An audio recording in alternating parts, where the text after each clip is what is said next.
ಸುಬ್ರಾಯನ್ ಹೋಟ್ಲಿದು ಬಾಕಿ ಎಲ್ಲ ಕ್ಲಿಯರ್ ಆಯಿತಾ? ಹಾಂ ಹಾಂ ಆಯ್ತು. ಆಮೇಲೆ ಆ ಮಂಡಿಪೇಟೆ ರಾಮಣ್ಣನಿಗೆ ಅಮೌಂಟ್ ಕೊಡ್ಲಿಕ್ಕೆ ಹೇಳಿದ್ನಲ್ಲ ಅದು ಆಯ್ತು. ಬ್ಯಾಂಕ್ ಅಕೌಂಟ್ಗೆ ಅಮೌಂಟ್ ಹಾಕೋಕೆ ಹೇಳಿದ್ನಲ್ಲ ಹಾಕಿದೆಯಾ? ಹೌದು. ಭುವನ್, ನಿನ್ನ ತಲೆ ಎಲ್ಲಿದೆ? ಹಣಕಾಸಿನ ವಿಚಾರ, ಲೆಕ್ಕಾಚಾರದ ವಿಚಾರ ಮಾತಾಡುವಾಗ ನಾವೊಂದು ಕಡೆ ಮನಸ್ಸೊಂದು ಕಡೆ ಆಗಬಾರ್ದು. ಕ್ಷಮಿಸಿದ್ದೇನೆ. ಯಾಕೆ, ಹುಷಾರಿಲ್ವಾ? ಹಾಂ, ಇಲ್ಲ, ನನಗೇನಾಗಿದೆ, ಆರಾಮಾಗಿದ್ದೀನಿ, ಸೂಪರ್ ಆಗಿದ್ದೀನಿ. ತಿಂಡಿ ತಿಂದಿಯಾ? ತಿಂಡಿ? ಹಾಂ ಹಾಂ, ನನ್ನ ತಿಂಡಿ ಕಾಫಿ ಎಲ್ಲ ಆಯಿತು. ನಿಮ್ಮ ತಿಂಡಿ ಆಗಿಲ್ಲ ಅಂತ ಕಮಲಮ್ಮ ಗೊಣಗ್ತಾ ಇದ್ಲು. ಸರಿ, ನಾನು ಹೋಗಿ ತಿಂಡಿ ತಿಂತೀನಿ, ಈ ಲೆಕ್ಕ ಎಲ್ಲ ಮುಗಿಸ್ಬಿಟ್ಟು. ಆಮೇಲೆ ನಾನು ಹೋಗಿ ಬೇರೆ ಸೂರ್ಯಕಾಂತ್ ಶೆಟ್ಟರಿಗೆ ದುಡ್ಡು ಬೇರೆ ಕೊಟ್ಟು ಬರಬೇಕು. ಹಾಂ, ನೀವೊಬ್ಬರೇ ಹೋಗಾಗಿಲ್ಲ, ನಾನು ನಿಮ್ಮ ಜೊತೆ ಬರ್ತಾ ಇದ್ದೀನಿ, ನೆನಪಿದೆ ಅಲ್ಲ? ಇದೊಳ್ಳೆ ಕತೆ ಆಯ್ತಲ್ಲ ಭುವನ್ ನಿಂದು. ಅಲ್ಲ ಕಣ, ಸಾವು ಬಂದೇ ಬರುತ್ತೆ ಅನ್ನುವಾಗ ನಾವು ಕೋಟೆ ಕಟ್ಟಿ ತಡೆಯೋಕ್ಕಾಗುತ್ತೇನೋ? ಅಲ್ಲ, ನೀನೇ ಹೇಳು, ಇವತ್ತಲ್ಲ ನಾಳೆ ಸಾಯೋದು ಖಂಡಿತ ಅನ್ನೋವಾಗ ಹೀಗೆ ಹೆದರ್ಕೊಂಡು ಕೂತ್ಕೊಂಡ್ರೆ ಬದುಕು ನಡೆಸೋದಕ್ಕಾಗುತ್ತಾ? ಅಲ್ಲ, ನೀನೇ ಹೇಳಪ್ಪ, ನೀನು ಯಾವಾಗಲೂ ನನ್ನ ಜೊತೆಯಲ್ಲಿದ್ದರೆ ಅಪಾಯ ದೂರ ಸರಿಯುತ್ತಾ? ಇದೊಂದು ವಿಚಾರದಲ್ಲಿ ನಾನು ವಾದ ಮಾಡೋಕ್ಕೆ ಹೋಗಲ್ಲ ದನಿಗಳೇ. ಆದರೂ ಯಾರಿಗಾದರೂ ನಿಮ್ಮ ಮೇಲೆ ಆ ಥರದ ಸಿಟ್ಟಿರೋಕ್ಕೆ ಸಾಧ್ಯನಾ? ಆ ಥರ ಅಂದರೆ ಅಂದರೆ ನಿಮ್ಮನ್ನು ಕೊಲ್ಲೋಷ್ಟು ಸಿಟ್ಟು ಯಾಕಿರಬಾರ್ದು ಭುವನ್? ಸಾಕ್ಷಾತ್ ಶ್ರೀಹರಿಗೆ ಪ್ರತಿ ಜನ್ಮಕ್ಕೂ ಇವನನ್ನು ಕೊಲ್ಲೇಬೇಕು ಅಂತ ಶತ್ರುಗಳು ಹುಟ್ಕೊಂಡಿದ್ರು. ಹಾಗಿರುವಾಗ ನಾನು ಯಾವ ಲೆಕ್ಕ? ನನ್ನ ಪಾಲಿಗೆ ಆ ಎಲ್ಲ ದೇವರುಗಳಿಗಿಂತ ಒಂದು ಮೆಟ್ಲು ಮೇಲಿದ್ದೀರಿ ನೀವು. ನಿಮ್ಮನ್ನು ಕೊಲ್ಲಕ್ಕೆ ಮನಸ್ಸಾದ್ರೂ ಹೇಗೆ ಬರುತ್ತೆ ದನಿಗಳೇ?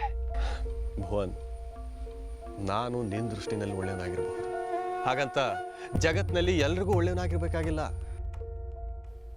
ಆಮೇಲೆ ಈ ಒಳ್ಳೆಯದು ಕೆಟ್ಟದ್ದು ಅನ್ನೋದೆಲ್ಲ ಆಯಾ ಸಂದರ್ಭಕ್ಕೆ ತಕ್ಕಂಥ ಪದಗಳು. ಒಬ್ಬ ಮನುಷ್ಯ ಎಲ್ರಿಗೂ ಕೆಟ್ಟವನಾಗಿರೋಕ್ಕೆ ಸಾಧ್ಯ ಇಲ್ಲ, ಹಾಗೆ ಎಲ್ರಿಗೂ ಒಳ್ಳೆಯವನಾಗಿರೋದಕ್ಕೂ ಸಾಧ್ಯ ಇಲ್ಲ. ಇಲ್ಲಿ ತನಕ ಕೆಟ್ಟದ್ದನ್ನೇ ಮಾಡದಿರೋನು ಮುಂದೆ ಕೆಟ್ಟದನ್ನು ಮಾಡಬಹುದು, ಇಲ್ಲಿ ತನಕ ಒಳ್ಳೆಯದನ್ನೇ ಮಾಡದೇ ಇರೋನು ಮುಂದಕ್ಕೆ ಒಳ್ಳೆಯದನ್ನು ಮಾಡಬಹುದು. ಆಮೇಲೆ ಇನ್ನೂ ಒಂಥರ ಇದೆ, ನಾವಿವತ್ತು ಮಾಡಿದ ಯಾವುದೋ ಒಂದು ಒಳ್ಳೆಯ ಕೆಲಸ ನಾಳೆ ಅದು ಕೆಟ್ಟ ಪರಿಣಾಮ ಬೀರಬಹುದು. ಅದೇ ರೀತಿ ನಾವಿವತ್ತು ಮಾಡಿದ ಯಾವುದೋ ಒಂದು ಕೆಟ್ಟ ನಿರ್ಧಾರ ನಾಳೆ ಎಲ್ರಿಗೂ ವರಾಗಿ ಪರಿಣಮಿಸಬಹುದು.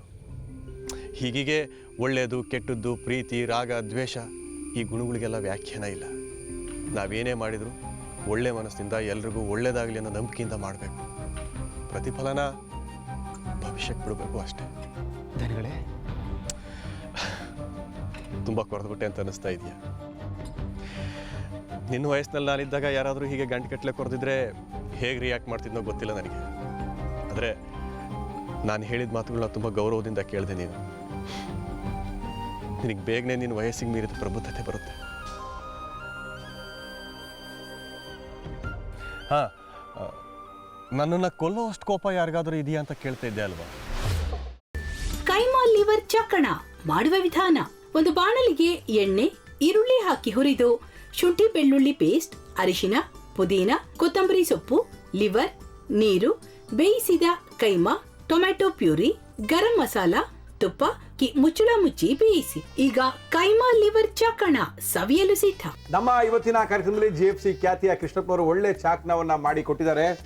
ಹೆಂಗಿದೆ ಅಂತ ಎಲ್ಲ ಹೇಳಕ್ಕಾಗಲ್ಲ, ನೀವು ಮಾಡ್ಕೊಂಡ್ರೆ.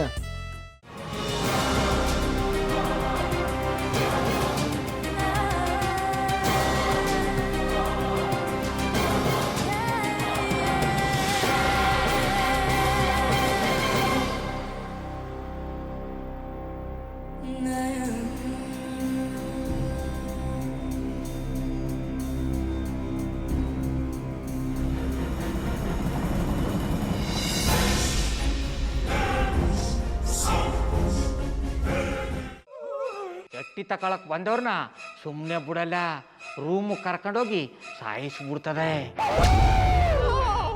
ರೂಮಿಗೆ ಕರ್ಕೊಂಡೋಗಿ ಯಾಕೆ ಸಾಯಿಸ್ತಾಳೆ?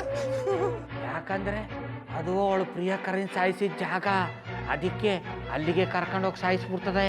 ಈ ಮನೇಲಿ ದೆವ್ವ ಇದೆ ಅಂತ ಭಾಸ್ಕರ್ ಅವ್ರು ನನ್ಗೆ ಹೇಳೇ ಇಲ್ಲ. ಅವ್ರ ಹಟ್ಟಿಲಿ ವಾಸ ಆಗಿದ್ರ ತಾನೆ ಹೇಳಕ. ಹಟ್ಟಿಲಿ ವಾಸ ಆಗಿರೋರ್ನ ಯಾನು ಮಾಡಲ್ಲ, ಆದ್ರೆ ಹಟ್ಟಿ ತಕೊಳಕ್ ಬಂದವ್ರನ್ನ ಅದು ಸುಮ್ಮನೆ ಬಿಡಲ್ಲ ಬಿಡಲ್ಲ ಬಿಡಲ್ಲ. ಇದನ್ನೆಲ್ಲ ಹೇಳ್ತಿದ್ಯಲ್ಲ, ನೀ ಯಾರು? ನಾನು ಹಟ್ಟಿ ವಾಚ್ಮ್ಯಾನು. ನಾನು ಅರ್ಜೆಂಟಾಗಿ ರಾಮನಗರ ಹೋಗಬೇಕು. ನೀನು ವೆಹಿಕಲ್ ಕಳಿಸ್ತೀಯಾ? ಅಷ್ಟೇ ತಾನೇ, ಎಷ್ಟು ಗಂಟೆಗೆ ಅಂತ ಹೇಳಿ ಕಳಿಸ್ತೀನಿ. ಮೊನ್ನೆ ಯಾರೊಬ್ರನ್ನ ಕಳಿಸಿದ್ಯಲ್ಲ, ಅವನೇ ಕಳಿಸು, ಚೆನ್ನಾಗಿ ಓಡಿಸ್ತಾನೆ ಅವನು. ಮೊನ್ನೆನಾ? ಹಾಂ, ಶಿವು ಇರಬೇಕು. ಹಾಂ, ಅವನೇ. ಅಯ್ಯೋ, ಅವ್ನು ನಿನ್ನೆಯಿಂದ ಕೆಲಸಕ್ಕೆ ಬಂದಿಲ್ಲ. ಫೋನ್ ಮಾಡಿದ್ರೆ ರಿಸೀವ್ ಮಾಡ್ತಿಲ್ಲ.